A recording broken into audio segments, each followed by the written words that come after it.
Kia ora, good evening. $6 million is being allocated to schools to help meet costs of extra work caused by problems with the NovaPay system.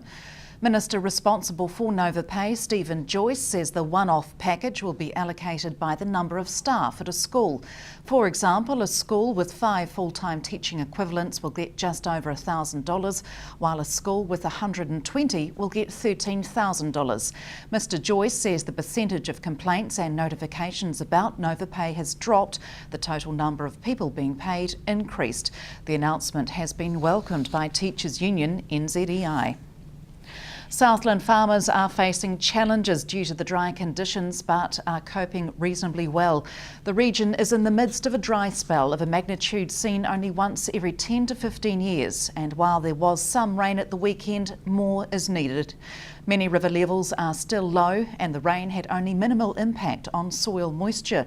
Southland Rural Support Trust Chair Lindsay Wright says farmers are concerned and starting to feel the pinch, but generally most are coping. Gore District Mayor Tracy Hicks says a lot more rain is needed. Gore District Council is yet to make a move in identifying earthquake-prone buildings in the district, with Mayor Tracy Hicks saying council is reluctant to cause unnecessary apprehension before a final plan is released by government. He says the current review of Gore's historic building register demonstrates how concerned landlords are. I think there's a real worry in some people's mind about what earthquake provisions are going to mean for them if they own an historic building.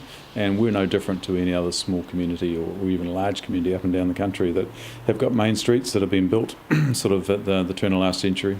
A lot of masonry, a lot of concrete up high is always going to be a challenge. And the stance that we've taken as a council has been to let's wait and see what the government are going to come out with as a result of the commission in Christchurch, and then build our response around that. Now, the government have come out with a paper asking for submissions, and in a lot of ways we're actually quite comfortable with the submissions that the proposals they put forward. However, there's one particular one that is a real challenge, and that's the timing. I think that whatever we do, we need to be making sure that our communities are able to meet that cost, because there's going to be a huge cost involved in upgrading some of these buildings, and they're talking about a sort of a 10 or perhaps even a 15-year window. Probably it needs to be a much longer window than that, and in all reality, the risk hasn't changed from 3 years ago.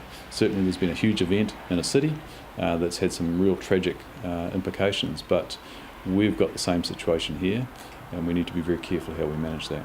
Have you gauged feedback from landlords in the town? Anecdotally, there's certainly and people are apprehensive about what it might mean for them in terms of what's the future for their building.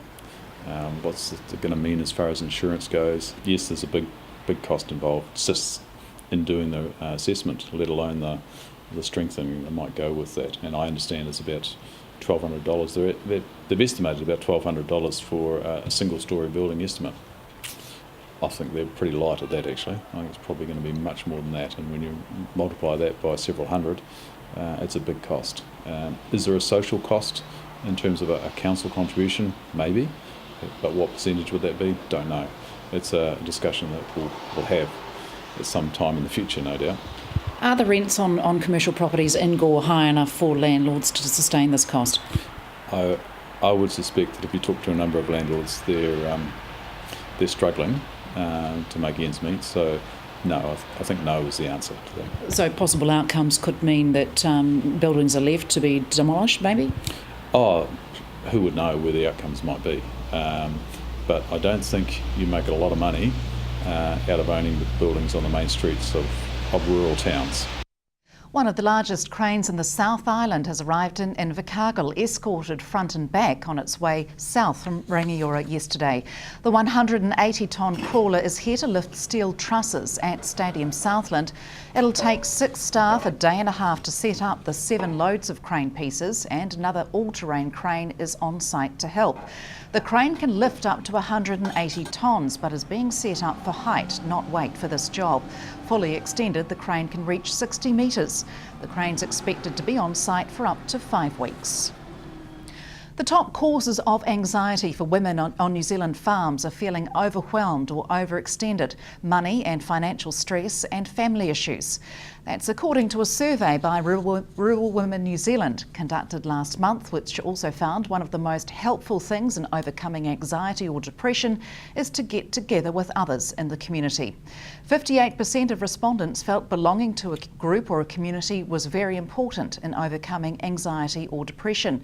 Despite the rural context, only 8% of respondents cited loneliness and isolation as a cause for their anxiety.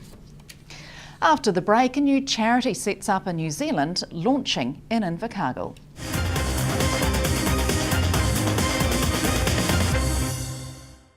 Welcome back. New Zealand has spent almost $23 billion on information and community technology goods and services last year, 17% more than in 2010. Spending in the information and communication technology sector was up $3 billion over the 2 years, according to Statistics New Zealand. Computer and phone sales were worth around $5.8 billion, while a third of sales came from services such as fixed line and mobile connections and internet access. Statistics New Zealand says while sales have risen, the definition of high-tech goods has now expanded and includes items such as televisions and toasters. A charity to help orphaned and abandoned children in Uganda is officially launching in New Zealand tomorrow night. The decision to launch in New Zealand came about from the support of Southland women Jane Laurie, but the Fountain of Peace Children's Foundation was the brainchild of co-founders Peace and Patrick Ruharuza. The aim is to help Ugandan children in need. In terms of specific goals, we at the moment are looking at building children's villages. Because one of the biggest problems we have identified along the course of doing this charity work is there are a lot of children that are homeless. And when a child does not have a home, and they are susceptible to all sorts of evils. And in Africa, the story is quite different. Some things are gory to even talk about. But things like child sacrifice and rape, and the best way to survive is to become a prostitute and just living a hopeless life. And when they're in the rural place, the best alternative they can have is child labor, be owned by somebody and work for them, or get married as early as you can so you can survive. And so what we thought was the best way is first give a child a home. And so we're working towards building homes for destitute kids, not necessarily orphanages, because some of these children may have parents that abandoned them and ran away, and they are all over the place. And so we build homes within a typical village environment so that they are raised within the same environment they would have grown earlier. And so our specific goal at the moment is building homes and creating all the other peripheral attendant necessities like school and healthcare and for the children that I need at the moment. Yeah. Tell me, why set up this charity originally? Fountain of Peace was started purely as a result of an individual's experience. A lady called Peace, who happens to be my wife and therefore founder of Fountain of Peace, was born in a set of circumstances that you can only define as very less privileged. And she was given away to a family due to family pressures when she was only 3 years. And she ended up doing child labor and having a lot of very unfortunate circumstances growing up. When she was 6 years old, she was picked up by Compassion, which is a tier fund in this country. And they looked after her, paid her school fees all through life. And growing up and finally getting married, she'd always had this date in her heart to go back and help those that may have been in or may be in the same situation that she was in. And that is the passion and the reason behind the Fountain of Peace. Southlander Robin McNeill has been named a Fellow of the Institute of Professional Engineers New Zealand, believed to be one of only 3 Southlanders to hold the title. The Institute says the election recognises his contribution to engineering and technology in the community, both locally and internationally, and in particular his role in pioneering a variety of telecommunications initiatives in rural Southland, including the early deployment of broadband. It also notes his involvement in a number of community organisations and that he is a stalwart of his local IPEN's branch committee.